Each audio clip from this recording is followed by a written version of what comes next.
दादांशिवाय कुठल्याही गोष्टी आपल्याला करण्याची सवय नाही, पण आज आपल्याला हे मानून चाललं पाहिजे की दादा आपल्यात नाहीत. सगळ्याच बाजूने अत्यंत भावनिक निवडणूक आहे.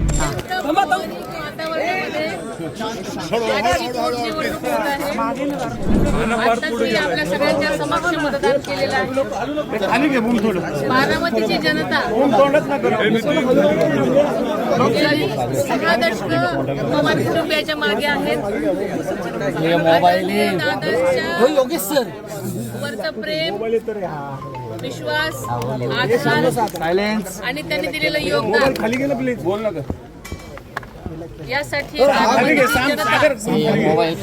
सकाळपासूनच सगळीकडे सगळ्याच ठिकाणी उत्साहानं म्हणत नाही मी तर त्यांचं एक कर्तव्य म्हणून आज मतदानासाठी मोठ्या संख्येने बाहेर पडताना दिसत आहे.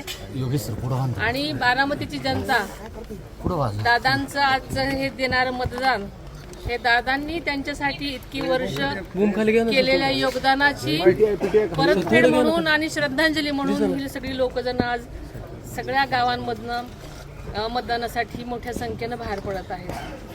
बारामतीकरांना काय आवाहन करणार, बारामतीकरांना काय नेमकं आवाहन करणार या संपूर्ण निवडणुकीदरम्यान? खरं सांगायचं तर ही संबंध पोटनिवडणूक अत्यंत भावनिक वातावरणात पोहोचला असल्यामुळे स्वतः बारामतीकरच त्यांनीच ही निवडणूक हातात घेतलेली आहे आणि त्यामुळे ते प्रत्येक जण आपले कर्तव्य म्हणून या निवडणुकीकडे पाहत आहेत आणि मतदानासाठी सगळे ते बाहेर आलेले पडत आहेत.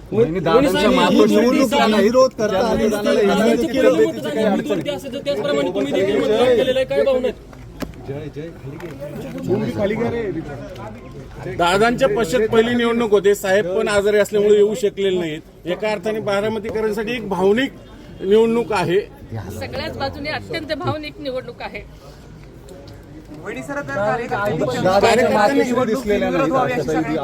त्यांचं वय तुम्हाला माहिती आहे की त्यांचं वय जवळजवळ 89 वर्ष असल्यामुळे त्यांचं घरी मतदान झालेलं आहे.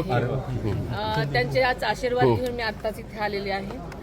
आणि दादांशिवाय कुठल्याही गोष्टी आपल्याला करण्याची सवय नाही, पण आज आपल्याला हे मानून चाललं पाहिजे की दादा आपल्यात नाहीत आणि सगळ्याच बारामतीकरांनी लक्षात घेतलेलं आहे आणि ते मतदानासाठी बाहेर पडतात. सुनेत्रा जी, हिंदी में बता दीजिए, आप बहुत भावुक हुई है, पहली बार अजीत दादा के बिना चुनाव हो रहा है बारामती में, क्या कहेंगे?